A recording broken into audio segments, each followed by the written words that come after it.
Halo, assalamualaikum warahmatullahi wabarakatuh. Selamat datang kembali di channelnya kawan-kawan semuanya. Gimana kabarnya? Semoga baik-baik saja di dalam lindungan Allah SWT. Amin. Oke, ini adalah video yang kedua kalinya dan ketiga kalinya video ini diambil.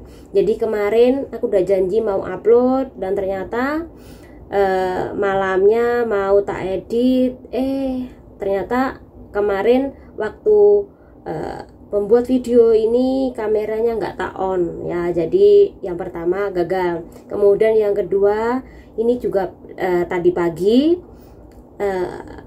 udah tak on, udah berbicara panjang lebar, ternyata earphone-nya ini nggak terpasang. Nah, jadi yang ketiga kalinya semoga tidak mengalami kendala karena besok banyak banget kerjaan, jadi belum tentu bisa membuat video. Oke, kita akan membahas tentang informasi yang singkat mengenai beberapa negara yang terpapar ini perharinya lumayan banyak ya. Jadi ini tidak hanya Hong Kong aja, nggak hanya Indonesia, namun juga Cina dan Taiwan, Jepang ya. Nah, kita berharap informasi yang terpapar perharinya berapa di beberapa negara ini bisa membuat kita itu paham atau kita tuh melek informasi ya, bahwa oh segini loh jumlah terpapar perharinya, oh perharinya gini. Jadi lebih berhati-hati. Nggak hanya itu aja, biar kawan-kawan juga tahu bagaimana sih tentang kondisi di sini. Dan kemudian liburan majikan yang pergi ke Jepang ataupun ke negara lainnya ini juga mengalami beberapa kendala. Aku rasa kawan-kawan juga perlu mengetahui tentang situasi pandemi tersebut dan efeknya bagaimana ya. Oke kawan-kawan, kita bakal memulainya. Nah, kita memulai dari Hong Kong dulu ya. Yang terpapar atau terinfeksi perharinya kemarin tanggal 28 Desember ini sekitar 20.865 orang perharinya yang terinfeksi. Kemudian yang meninggal sebanyak 59. Kemudian yang terakhir tanggal 29 Desember 2022 yang terpapar naik menjadi 24.895 per hari. Kemudian yang meninggal sebanyak 62 orang ini di Hong Kong. Kemudian di Indonesia yang terakhir kemarin aku baca adalah 16.575 per hari yang terpapar. Kemudian di Taiwan terakhir aku baca yaitu 24.488. Kemudian turun menjadi 13 ribuan.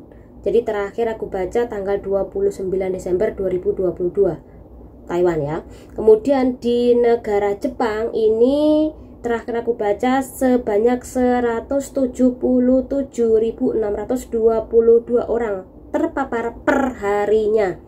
Dan dari negara Cina sendiri ini terakhir aku baca di sosial media sebanyak 5.000.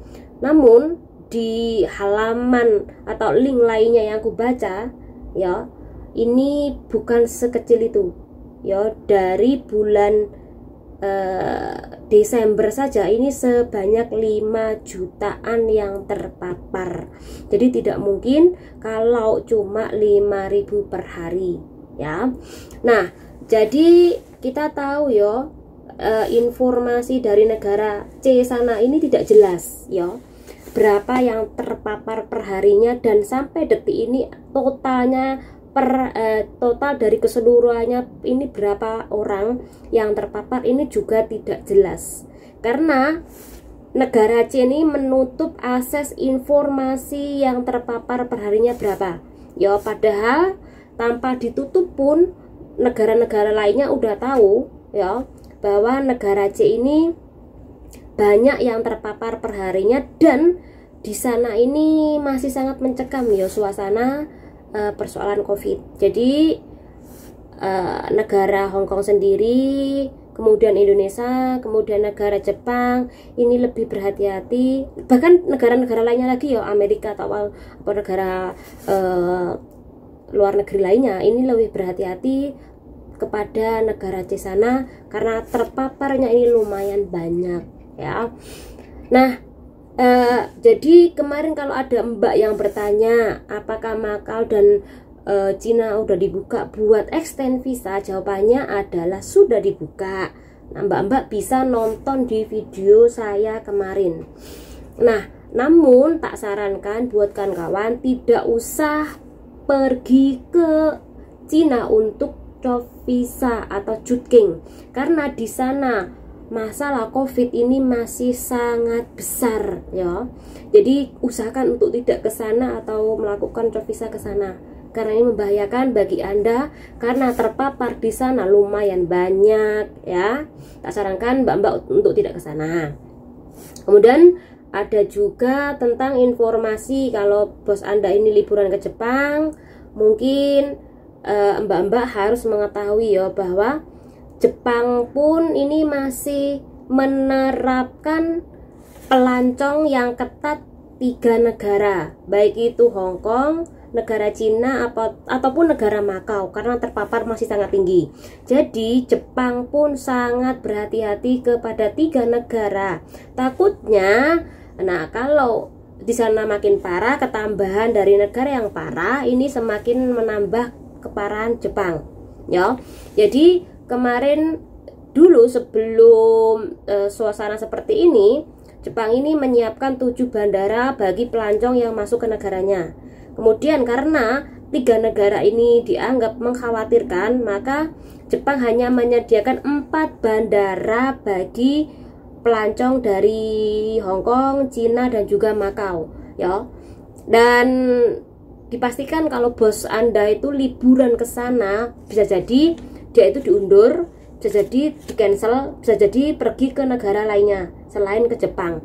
Kalaupun ke Jepang ini sambil menunggu mereka-mereka yang dapat jatah untuk ke sana. Jadi adanya ibaratnya adalah kuota dibatasi berapa orang yang ke sana ya. Jadi ini sedikit pengetahuan saja biar kawan tahu tentang kondisi COVID di beberapa negara. Jadi tidak hanya stuck sama kasus saja, stuck sama kasus tentang informasi PRT, enggak, harus ada informasi yang luas lagi.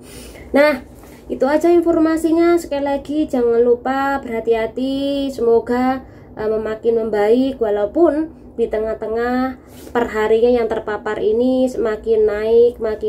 Tapi kita doakan aturan tidak semakin diperketat ya.